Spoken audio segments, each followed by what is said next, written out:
Hello everyone, my name is David McMurdo and welcome to my channel where I reveal the spiritual in everything. Subscribe because I upload new content almost every single day, either here on YouTube or on my Patreon account. What is the true religion? Which religion is correct? This is a question that has haunted humanity from the very beginning, and it's a question that will no doubt haunt humanity until the end of time. And the dilemma for the truth seeker is obvious. There are many different religious traditions in this world, each of which has different things to say about the nature of reality, and sometimes they make contradictory claims about the nature of reality. So where is the truth seeker to turn? I'll say from the very beginning that no one religious tradition has a monopoly on the truth, and yet I will simultaneously say that all religious traditions are fundamentally true. And the illustration that I like to use to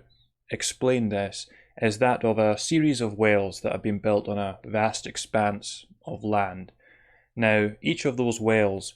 was constructed in a different fashion, and therefore each of those wells differ in their outward form, but each of those wells was built for the same purpose, which is to help individuals reach that single body of water that exists beneath the earth. Of course, in this metaphor, those wells represent the different religious traditions of the world that do indeed differ in their outward form, but that nonetheless exist for the same purpose, which is to help individuals reach that water beneath the earth, the water being spirit, consciousness, or whatever name you'd like to give to the highest manifestation of reality. So, if you, as a soul, unlike myself, feel drawn to a particular religious tradition, there is absolutely nothing wrong with that. Most souls are so inclined, and the beautiful thing about the variety of religious traditions that we have in this world is that where one fails to resonate with a certain soul, another will likely resonate with that soul, whether it's one of the Abrahamic traditions, whether it's one of the Dharmic traditions, or something more obscure, perhaps like one of the Gnostic traditions. However, I would caution you against making the same mistake that the vast majority of religious adherents make, which is, to return to my metaphor, to stand on the surface of that land, obsessing over the form of their chosen well and the way that it's different from all of the other wells, as opposed to being focused on getting to the water beneath the earth, the very thing that well was intended to help them do. Which is to say that most religionists make the mistake of becoming enamored with the outward form of their religion, with its endless theology, with its doctrines, creeds, and dogmas. And this invariably results in sectarianism, because all that soul is seeing is what distinguishes that religious tradition from all others, as opposed to getting to the place, to the spirit, to the consciousness in which they are all united.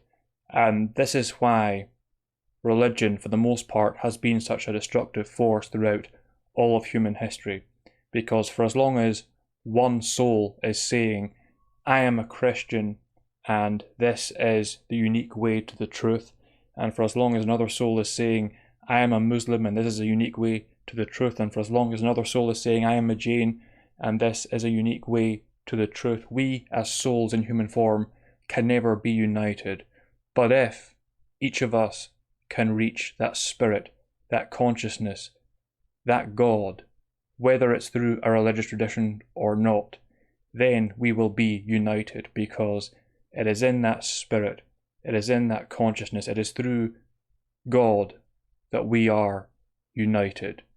Now, I wanted to make this video to make clear that even though I criticize organized religion a lot, because there is indeed a lot to criticize about it, I'm not opposed to organized religion on principle. As I say in my book, ideally, religion should be that in which the spirituality of souls may flourish, but unfortunately, historically, all too often, it has been that in which the spirituality of souls is suffocated. But while I have plenty of criticisms to make about the way that religion has manifested in the past and the way that it manifests now, I do recognise what its intended purpose was, which is again to help souls reach that water beneath the earth, to help souls reach that spirit and that consciousness. So if you are drawn to a particular religious tradition, what you must do is, instead of being focused on the outward form of that tradition,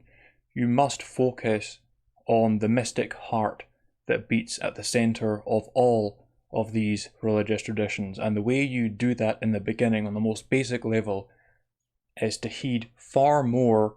what the founding mystic of that tradition had to say above what the theologians that followed in the centuries and the millennia after the death of that mystic had to say, because those theologians, the ones that are largely responsible for the Byzantine theologies that are built up around each of these traditions, they for the most part had little to no connection with the very spirit, with the very consciousness, with the very God that that founding mystic came to make the world aware of. So if you want to avoid becoming just one more religionist that is nothing but a detriment to the world around you, then you must prioritize heeding the founding mystic of any religious tradition that you happen to become a part of, as opposed to the theologians that followed after them, because it's that founding mystic's teachings and the scriptures that convey those teachings that can point the way to the truth in a way that all of this abstract Byzantine theology and all these doctrines and creeds simply never can. So I think I'll leave it there for today's video. Thank you very much for watching, everyone. Be sure to subscribe if you're not already subscribed. Be sure to like the video, leave a comment, and I'll see you tomorrow.